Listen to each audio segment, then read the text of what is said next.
Hi everyone, এটি আমার personal channel, সবাই সাবস্ক্রাইব করে দিও। এখনও ভিডিও আপলোড হয়নি, ভেরি সুন ভিডিও আপলোড করা হবে। চ্যানেলের লিঙ্ক ভিডিও অ্যান্ড কমেন্ট বক্সে দেওয়া থাকবে।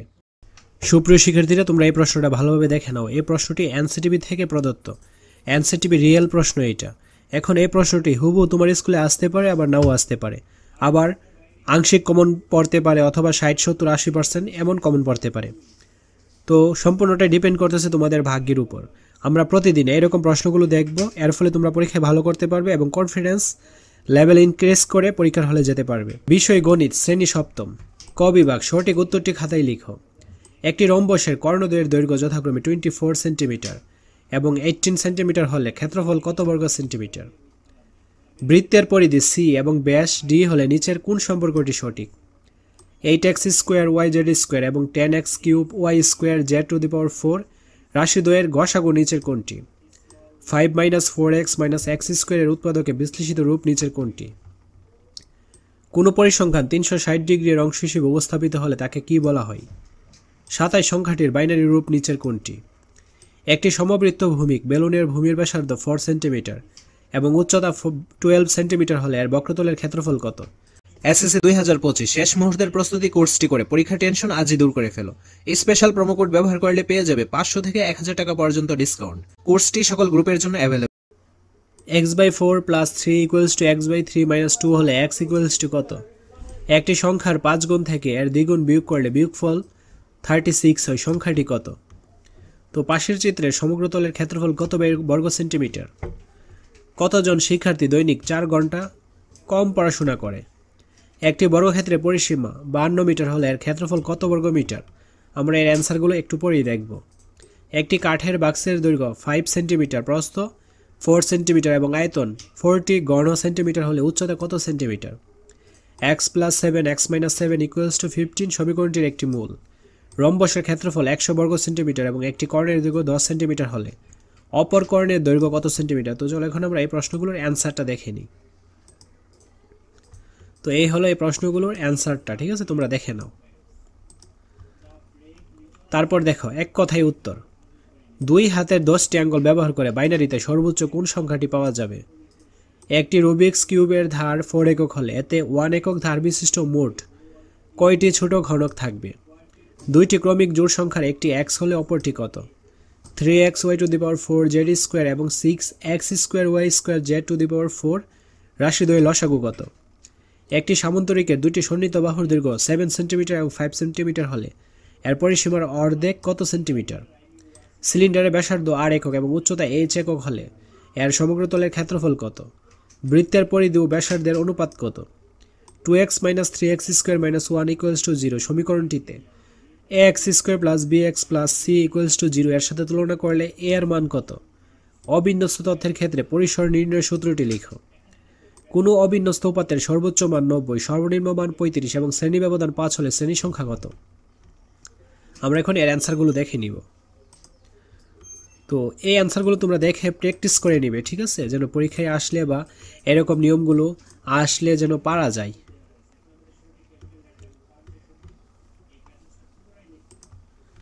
তারপর খ বিভাগ, নিচের প্রশ্নগুলোর উত্তর দাও। 13টা আসবে 2 করে 26 নম্বর।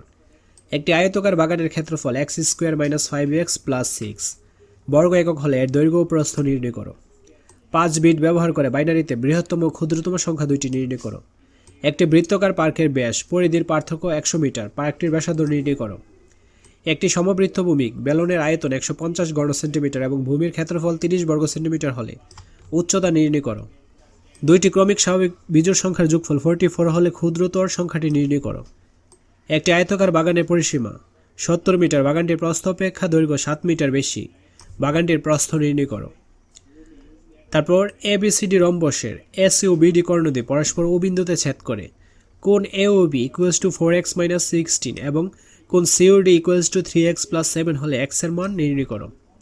একটি সামন্তরিকের একটি কর্ণের দৈর্ঘ্য 7 সেন্টিমিটার, বিপরীত শীর্ষ থেকে উক্ত কর্ণের উপর অঙ্কিত লম্বের দৈর্ঘ্য 5 সেন্টিমিটার হলে ক্ষেত্রটির ক্ষেত্রফল নির্ণয় করো। তারপর একটি ঘনাকৃতির বাক্সের ধার 6.5 সেন্টিমিটার, বাক্সটির সমগ্র পৃষ্ঠতলের ক্ষেত্রফল নির্ণয় করো। 2x² + x - 10 = 0 সমীকরণটির মূল গুলো নির্ণয় করো। অবিচ্ছিন্ন উপাত্ত থেকে গণসংখ্যা নিবেশন সারণী তৈরি করতে সাধারণত কোন কোন ধাপ অনুসরণ করতে হয়? এক্স স্কোয়ার মাইনাস 3x এবং এক্স স্কোয়ার মাইনাস 9 এর গসাগু নির্ণয় করো। তারপর দেখো এখানে কি বলছে, উপরে কার্ডগুলো পর্যবেক্ষণ করে প্রাপ্ত সংখ্যাটিকে দশমিক সংখ্যা ও বাইনারি সংখ্যার মাধ্যমে প্রকাশ করো। তো চলো এখন আমরা এই প্রশ্নগুলোর অ্যান্সারটা দেখে নিই। এই হলো প্রশ্নটার অ্যান্সারটা, তোমরা অ্যান্সারটা ভালোভাবে দেখে নাও। এই যে এই হলো প্রশ্নটার অ্যান্সারগুলো তোমরা ভালোভাবে দেখে নাও।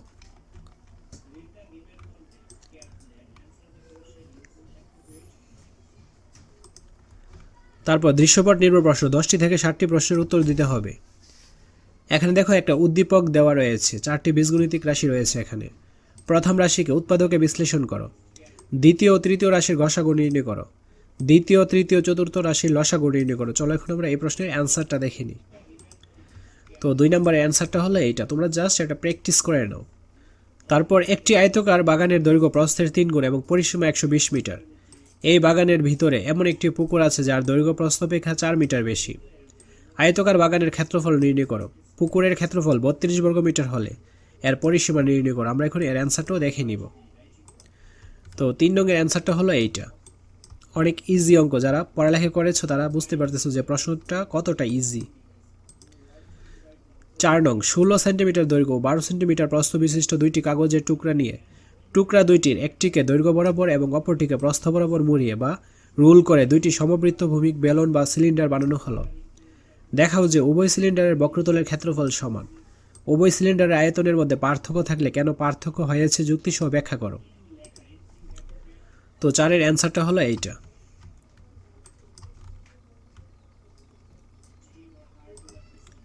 তারপর 5 নং দেখো একটা চিত্র দেওয়া রয়েছে।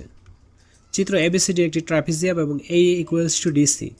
সামান্তরিক ও ট্রাপিজিয়ামের মধ্যে 3টি পার্থক্য লিখো। ত্রিভুজ BCE এর ক্ষেত্রফল 100 বর্গ সেন্টিমিটার হলে ABCD ট্রাপিজিয়ামটির ক্ষেত্রফল নির্ণয় করো। তো 5 নং এর অ্যান্সারটা হলো এইটা।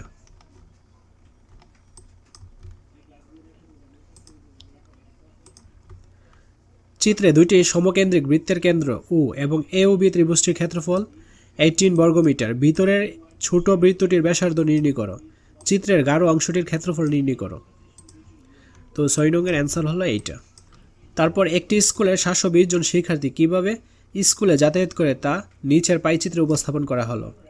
এই যে রিকশায় 60%, বাসে 30%, পায়ে হেঁটে, তারপর সাইকেলে 120 ডিগ্রি। কতজন শিক্ষার্থী পায়ে হেঁটে স্কুলে আসে? সাইকেলে চড়ে আসা শিক্ষার্থীদের শতকরাই প্রকাশ করো। বাস ও রিকশায় আসা শিক্ষার্থীর সংখ্যা নির্ণয় করো। তো 7-এর অ্যান্সারটা হলো এইটা। তারপর 8 নং, এখানে দেখো কতগুলো উপাত্ত দেওয়া রয়েছে। বলছে কি, উপাত্তের পরিসর নির্ণয় করো। শ্রেণী ব্যবধান 10 এবং টেলিচিহ্ন ব্যবহার করে গণসংখ্যা সারণী তৈরি করো। সারণী থেকে আয়তলেখ অঙ্কন করো। তো 8-এর অ্যান্সারটা হলো এইটা। তো সবগুলো প্রশ্ন এবং অ্যান্সারের উত্তরই দেওয়া হয়েছে। আমি তোমাদের আবারও বলছি, এইটা এনসিটিভি থেকে প্রদত্ত প্রশ্ন, ঠিক আছে? এই প্রশ্নটা তোমাদের স্কুলে আসতে পারে, আবার নাও আসতে পারে, আবার কিছুটা কমনও পড়তে পারে। সম্পূর্ণই ডিপেন্ড করতেছে তোমাদের ভাগ্যের উপর। তো তোমরা জাস্ট এটা প্র্যাকটিস পারপাসে প্র্যাকটিস করে যাবে। কারণ তুমি পরীক্ষার আগে কী করো, অনেকগুলো ম্যাথ বা অধ্যায়ভিত্তিক ম্যাথগুলো কী করো, প্র্যাকটিস করে যাও। এটাও জাস্ট প্র্যাকটিস পারপাসে করে যাও। যদি কমন আসে তাহলে তো বেস্ট অফ লাক। আজকের ক্লাসটি এ পর্যন্ত। পরবর্তী ক্লাসটি সবার আগে পাওয়ার জন্য অবশ্যই চ্যানেলটি সাবস্ক্রাইব করে অল নোটিফিকেশন করে রাখতে হবে, যেন ভিডিও ছাড়া মাত্রই সবার আগে তোমাদের কাছে পৌঁছে যায়। ধন্যবাদ সবাইকে।